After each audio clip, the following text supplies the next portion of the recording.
Halo, assalamualaikum warahmatullahi wabarakatuh. Bertemu lagi dengan saya tentunya Satrio Homsin dan akan selalu di Diary Satrio Homsin, sebuah diary luar biasa yang semakin dirindukan. Oke, sebelumnya seperti biasanya aku akan mengingatkan kalian untuk subscribe bagi yang belum dan bagi yang sudah subscribe dan sudah mendukung channel ini dari awal hingga hari ini. Saya ucapkan banyak banget terima kasih. Kalian semua adalah bos aku yang menggaji aku, di mana menyelamatkan aku dari krisis apapun itu di masa pandemi ini, di mana pesanan baju mulai drop. Ternyata Allah mengirimkan kalian untuk mengirimkan rezeki buat aku melalui channel YouTube ini. Terima kasih banyak. Dan kemarin aku sempat absen untuk bikin konten, untuk upload konten horor atau apapun itu, pageant, karena kemarin alhamdulillah aku masih diberikan sama Allah kesehatan dan juga rezeki yang melimpah ruah, diberikan pesanan baju kebaya 2 potong yang itu banyak banget dan bikin aku happy banget dan membuat aku cukup sibuk 2 hari belakangan. Dan hari ini pun sebenarnya aku tidak ada rencana untuk bikin konten, tapi kayaknya aku tuh kangen banget buat ketemu kalian, dan sudah ada segudang skrip di sini yang udah aku bikin, dan di sini udah kayak rasanya tuh mau meledak kalau nggak aku ceritain ke kalian. Oke, jika kalian penasaran jangan lupa subscribe dan jangan skip iklan ya, karena iklan sangat berarti bagi kami semua konten kreator. Nggak peduli di sini, nggak peduli di channel sebelah, jangan pernah skip iklan. Kami konten kreator sangat membutuhkan keberadaannya. Oke, kita langsung masuk aja ke kisahnya.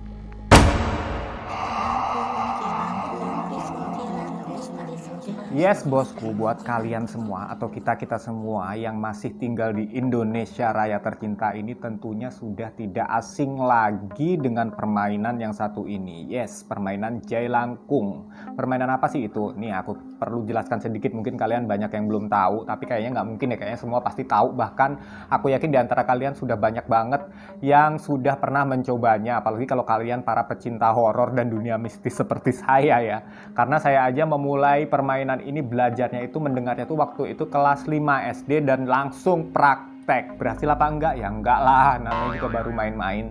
Jadi permainan ini adalah permainan pemanggilan arwah, di mana arwah tersebut setelah datang nanti akan kita tanya-tanya siapa namanya, meninggalnya kenapa, dan sekarang ada di mana, menghuni di ruangan mana, pakai baju apa, siapa yang membunuh, dan lain sebagainya.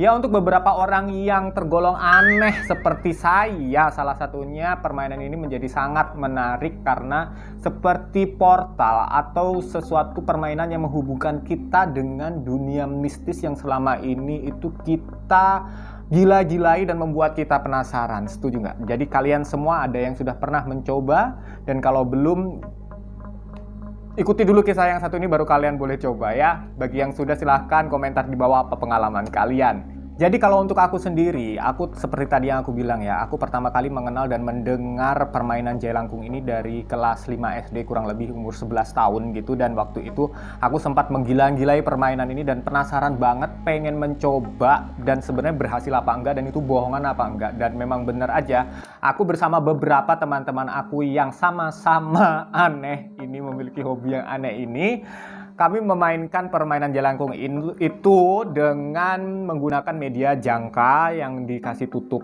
spidol, terus kita tulis huruf-huruf di kertas gitu, muter, nanti jangkanya itu bisa muter memilih menunjuk huruf-huruf yang mana aja jika pas dia udah datang katanya. Tapi aku sih tidak terlalu percaya dengan cara itu, karena menurut aku tuh masih terlalu main-main.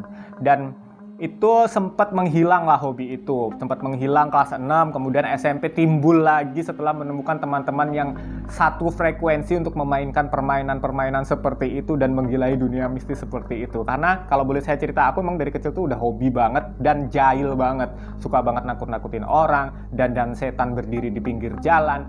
Terus patung itu, kepalanya patung itu kan ada sisa patung-patung yang udah rusak di rumah aku, kan ada tukang jahit gitu. Nah, kepalanya itu aku dandanin seserem mungkin, aku kasih wig, terus itu aku taruh di sekolahan di malam hari gitu, terus aku kasih lilin. Nah, ntar ini ada ceritanya sendiri sih ini, ntar ya. Pokoknya gitu-gitu. Pokoknya kalau ada orang ketakutan, gue seneng banget gitu. Kalian ada nggak sih yang kayak gitu? Apa gue doang kali yang aneh ya? Sebenarnya juga aku di sini nggak sendiri ya. Aku nggak mau disalahkan sendiri, ntar dibilang aneh sendiri, karena aku bersama teman-teman dan saudara aku, sepupu aku, tante aku juga ada yang begitu. Dan aku pikir sih kalian juga pasti ada yang begitu. Komen di bawah jika ada ya. Nah, pas waktu SMP setelah menemukan teman-teman yang satu frekuensi lagi, mulai lagi dah itu bermain jelangkung dengan menggunakan jangka. Dan apakah berhasil? Ya seperti biasa, muter-muter aja itu jangka ditanya-tanya, tapi itu kayak ada yang kurang gitu, kayak kurang serem atau kurang apa gitu. Dan itu hobi itu menghilang lagi setelah 2 tahun, kelas 2, kelas 3 hilang. Habis itu SMA itu kambuh lagi. Ceritanya kita penasaran lagi, dan kok ya aku tuh nemukan teman-teman yang satu frekuensi lagi. Padahal ya kalau dipikir-pikir, aku tuh pindah kota itu ada 4 kali. Aku lahir dan besar di Tulungagung, Jawa Timur. Kemudian SMP masih di Tulungagung, Jawa Timur, tapi dengan teman yang sudah berbeda tentunya dari masa-masa SD saya. Kemudian SMA saya pindah ke Sidoarjo, Jawa Timur, dan lulus SMA baru pindah ke Jakarta. Nah, waktu di Sidoarjo, Jawa Timur inilah aku melakukan lagi permainan-permainan yang sedikit ekstrim bersama 2 orang teman saya lainnya, dan mereka semua 2 orang itu adalah perempuan. Saya satu-satunya laki-laki. Kami duduknya itu berdepan dan belakang, karena di kelas aku tuh memang duduknya tuh cowok, cewek. Nah, aku sama teman sebangkuku cewek, dan cewek satu lagi di depan bangku kami itu yang melakukan permainan ini. Yang lain tuh kayaknya nggak tahu. Dan kalaupun abis ini konten ini ditonton sama 2 orang teman aku, Widya dan Dia, Miss Dia yang sekarang udah jadi guru bahasa Inggris di Surabaya, Widya yang sekarang ada di mana ya Widya ya? Di Malang ya? Atau di Batu. Kalau nonton ini kalian pasti ketawa ke TV sendiri deh, inget zaman-zaman itu ya. Kita langsung ikutin aja ya ceritanya seperti apa. Jadi kisah ini adalah kisah nyata berdasarkan pengalaman saya pribadi bersama 2 orang kawan saya, atau boleh dibilang sih sahabat saya, perempuan dua-duanya, yaitu teman sebangku saya Widya Lestari dan juga teman tetangga bangku kami Widya dan saya, yaitu Dia. Kami tuh punya hobi yang aneh. Sebenarnya yang ngeracunin mereka juga saya gitu kan. Jadi sebelumnya mereka juga nggak mau lah mencoba-coba hal-hal seperti itu. Tapi kan kalau misalkan kita zaman SMA tuh kalanya ada jam kosong, ada kalanya itu jam istirahat, kita tuh bete. Kalau abis dari warung kita makan ke kantin, kita balik lagi ke kelas, kita nggak tahu mesti ngapa-ngapain lagi. Akhirnya waktu itu tercetuslah ide saya untuk memainkan jailangkung ini. Dan perlu diketahui adalah SMA saya waktu itu adalah SMA baru dengan bangunan baru, di mana kami adalah baru angkatan keempat. Jadi kami adalah angkatan tahun keempat. Jadi bisa dibayangkan bangunannya semua baru ya. Jangan membayangkan bahwa SMA kami itu bangunannya tua, seram Belanda. Enggak, kami adalah bangunan baru dan kelasnya belum terlalu banyak. Dan karena itu pun kami sekolah itu dibagi jadi dua waktu, jadi jam pagi dan jam siang, dimana kami waktu itu kelas 1 SMA itu dapat kebagian itu di jam siang. Jadi kami masuk mulai jam 12 sampai pulang itu menjelang maghrib jam 5, setengah 5 gitu lah ya. Biasanya kami nyampe rumah tuh maghrib. Oke, kita langsung aja ya. Singkat cerita adalah kita memainkan jailangkung di saat itu, dimana tercetus ide itu dari saya di jam istirahat. Seperti biasa kami itu memainkan dengan jangka kertas yang kita tuliskan dengan huruf-huruf. Kemudian seperti permainan jailangkung pada umumnya kita mengucapkan mantranya. Kemudian jangka itu konon, ya bukan konon sepertinya, kami lihat sudah mulai bergerak, di mana yang memegang jangka itu ya tentu saja saya. Kemudian udah ditanya-tanya, udah gitu kita sudahi, habis itu giliran ntar Widya yang megang jangkanya, ntar gitu pengen ngerasain gitu gimana sih rasanya megang jangkanya, apa bener bisa muter. Dan waktu itu kita tuh meyakini tuh bisa muter, kecuali saya. Jadi sebenarnya saya sudah tahu bahwa permainan jailangkung itu adalah yang sebenarnya adalah memakai media boneka yang dari gayung atau dari boneka apapun, dan kemudian boneka itu kita bacakan mantra, kemudian arwah itu jika kita beruntung akan terpanggil dan masuk ke dalam boneka tersebut, dan barulah kita bisa tanya-tanya. Dan tentang bagaimana mantranya tersebut tentunya kalian sudah banyak juga yang mendengarnya, karena di film-film juga udah banyak. Nah, alhasil hari demi hari kita habiskan dengan bermain jailangkung setelah kita melakukan aktivitas kita pada umumnya anak-anak SMA ya, di kantin lah segala macem. Pokoknya kalau ada jam kosong, jam istirahat, kita pasti main jailangkung. Pada suatu hari itu terjadi, itu kita mengalami jam kosong gitu, jadi nggak ada guru. Akhirnya kita main jailangkung, tapi karena di dalam kelas itu sangat berisik kalau jam kosong itu, kita menentukan untuk main jailangkung itu di luar kelas. Ya, jadi kita itu, kelas kami itu ada di lantai 2, di mana kelas kita itu paling ujung, dan di sebelah kelas kami udah nggak ada kelas lagi, melainkan adanya adalah perpustakaan. Dan di sebelah perpustakaan sana adalah balkon lantai 2, di mana itu udah nggak ada udah mentok gitu. Dan kami bermain di situ, dimana perpustakaan kan biasanya sepi dan merupakan tempat yang paling tidak pernah dikunjungi karena mereka pada malas baca pada waktu itu. Mungkin kalau sekarang anak-anak SMA pada pinter-pinter, pada rajin baca ya, pada rajin meramaikan perpustakaan. Tapi di zaman itu kami perpustakaannya itu selalu sepi dan kami bermain di pojokan. Ini ide saya sekali lagi kan, kita main pakai jangka. Bener sih, jangka itu muter-muter seperti biasanya. Tapi waktu itu aku mikirnya, wah ini jangka mulu, kapan nih kita pakai boneka? Tapi untuk bikin bonekanya juga kita takut kan, dibawa ke sekolahan ya nggak mungkin lah, kita ke sekolah ditanya lah ntar sama guru, ngapain bawa boneka jelangkung, itu ada serem, lu pada gila apa kan.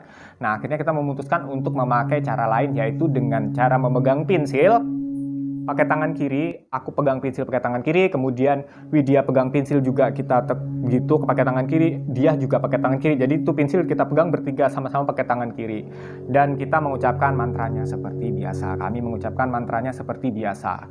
Kemudian dan waktu itu yang ajaibnya yang terjadi menurut saya adalah ini yang paling berhasil ya, karena kami benar-benar merasakan ada sebuah energi yang memasuki pensil tersebut sehingga kami itu bergerak, dan kami itu tangan kami benar-benar tidak mengeluarkan tenaga sama sekali gitu loh, tidak mendorong sama sekali satu sama lain, dan itu benar-benar bergerak. Dan pada akhirnya kita berhasil lah, intinya itu adalah kali pertama saya merasa benar-benar berhasil untuk memainkan permainan jelangkung tersebut.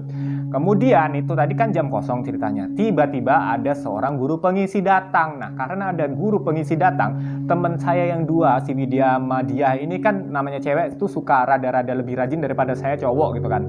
Begitu ada guru datang, dia langsung lompat gitu, langsung berdiri, langsung kembali ke kelas. Nah saya santai aja gitu, maksudnya ya kertasnya saya ambil, saya lipat, saya masukin kantong, pensilnya yang buat mainan jangkung saya masukin kantong, karena waktu itu kami belum beranggapan itu terlalu serius. Saya berdiri gitu kan, saya kembali lagi ke kelas. Jadi mereka berdua, Widya dan dia ini kurang ajarnya adalah meninggalkan saya dengan si permainan jelangkung itu gitu. Oke, kita masuk kelas. Dan setelah masuk kelas, pelajaran diisi oleh guru pengisi yang bukan guru biasanya gitu ya, guru pengisi gitu ya. Kita oke lah, menit pertama, kedua, menit ketiga, menit keempat, menit kelima aman, tidak ada apa-apa. Dan tibalah kami di menit ke-10. Tiba-tiba dia itu yang duduknya memang di depan bangku saya dan Widya, tiba-tiba dia putar balik, putar badan dan mengarah ke arah aku dan Widya dan bilang, Sat, tanganku kesemutan, Sat. Kesemutan. Gitu, tangan kiriku kesemutan. Waktu itu terus aku ngelihat dia kan gitu, ya terus kenapa kalau tangannya kesemutan, dalam hati gitu. Tapi aku nggak ngucap apa-apa, dia pun juga nggak ngucap apa-apa, dia sibuk nyatet gitu. Akhirnya dia hadap lagi ke depan gitu kan, hadap lagi ke depan. Aku sama Widya nggak bereaksi apa-apa ya, kita terus meneruskan konsen pada pelajaran pada waktu itu. Dan di beberapa detik kemudian tiba-tiba dia putar badan lagi bilang, Sat, wait, tangan kiriku panas banget. Sat, gimana ini? Ya rasanya panas gitu. Terus aku sama Widya langsung lihat-lihatan. Tapi sekali lagi abis ngomong begitu, dia langsung ngadep ke depan lagi gitu. Terus aku sama Widya itu lihat-lihatan dan kami senyum gitu, kayaknya gila ini si dia ini udah mulai parno nih, udah mulai gila nih, jangan-jangan karena ya parno aja, apa sih namanya, sugesti aja abis main jelangkung gitu kan. Dan di beberapa menit kemudian dia kembali balik badan dan kali ini dia ngomong lebih serius dan tampak banget mukanya tuh ketakutan. Dia bilang, Sat, tanganku gemeter terus.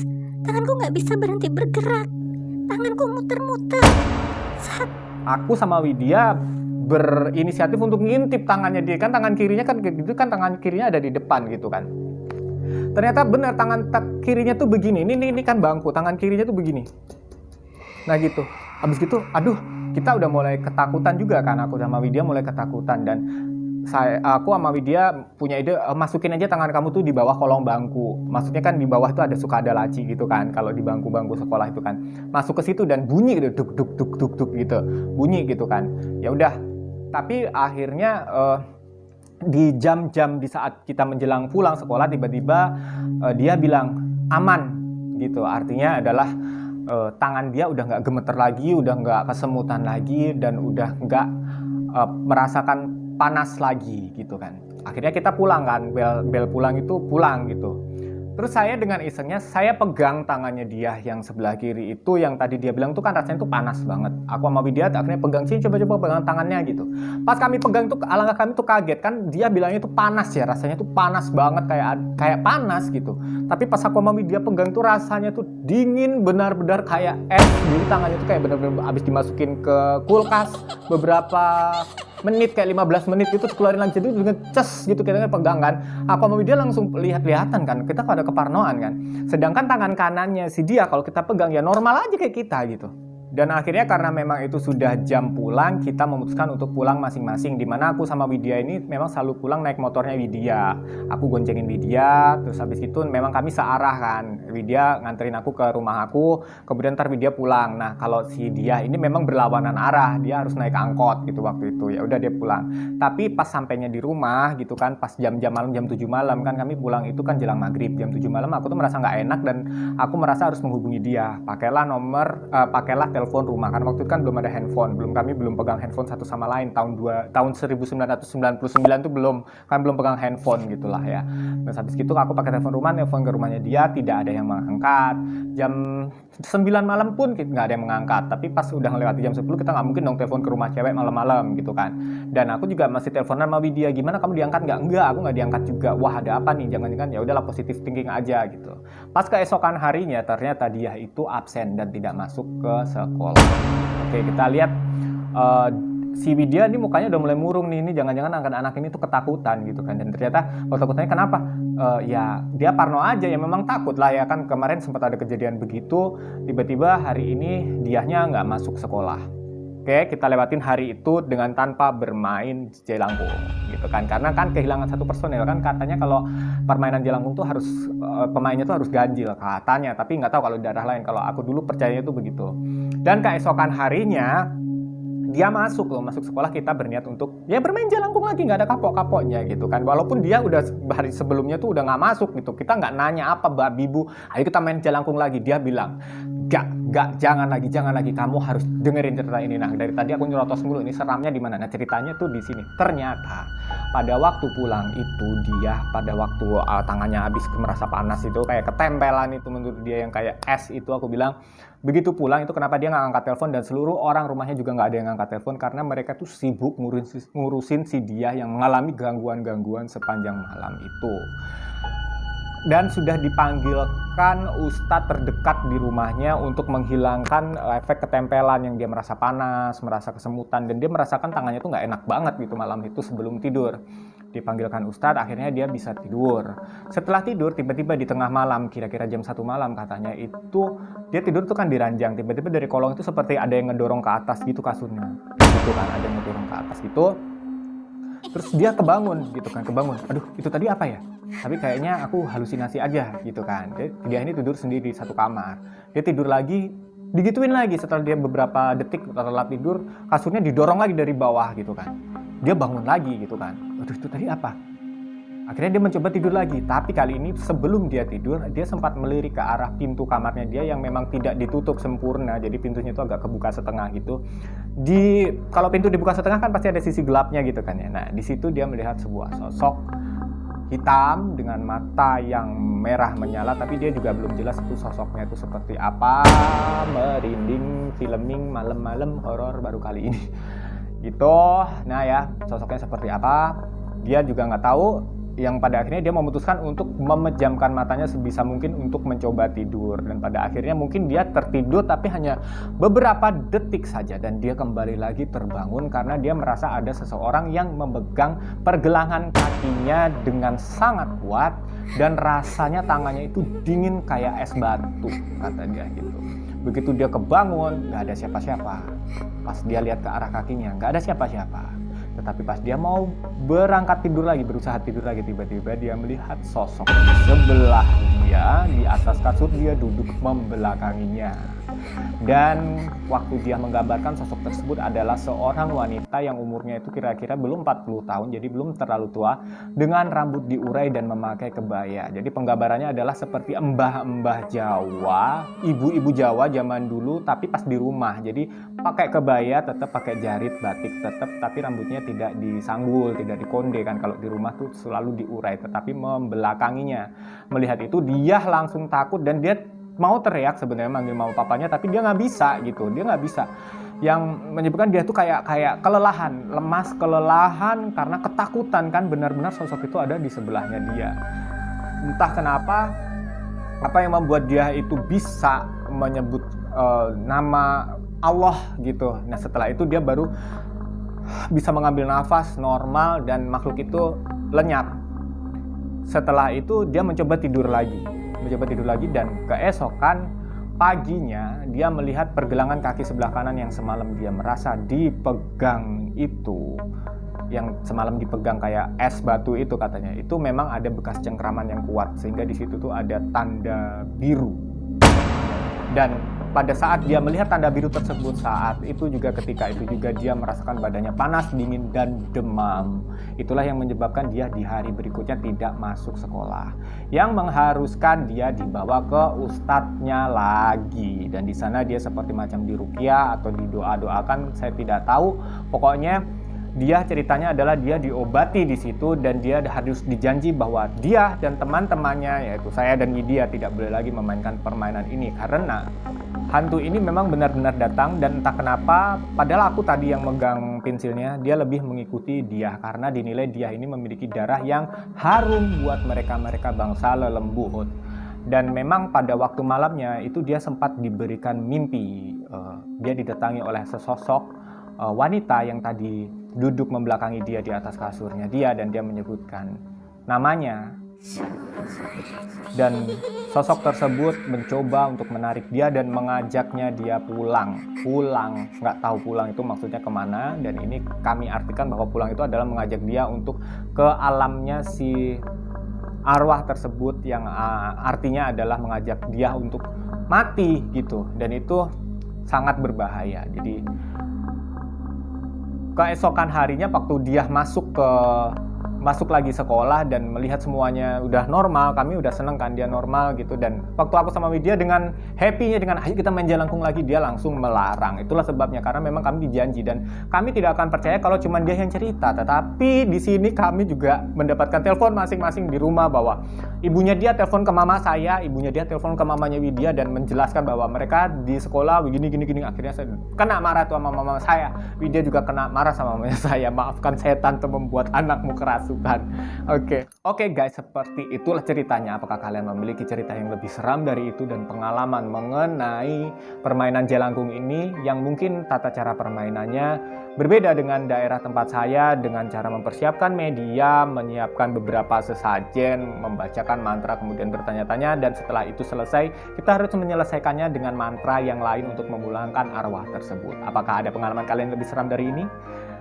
Thank you sudah menonton video ini sampai habis, dan thank you buat kalian yang sudah subscribe, dan bagi yang belum tolong subscribe dan jangan skip iklan. Thank you buat kalian yang sudah tidak skip iklan. Dan semoga kalian suka video ini, semoga terhibur. Sampai ketemu di video berikutnya dan salam semakin viral.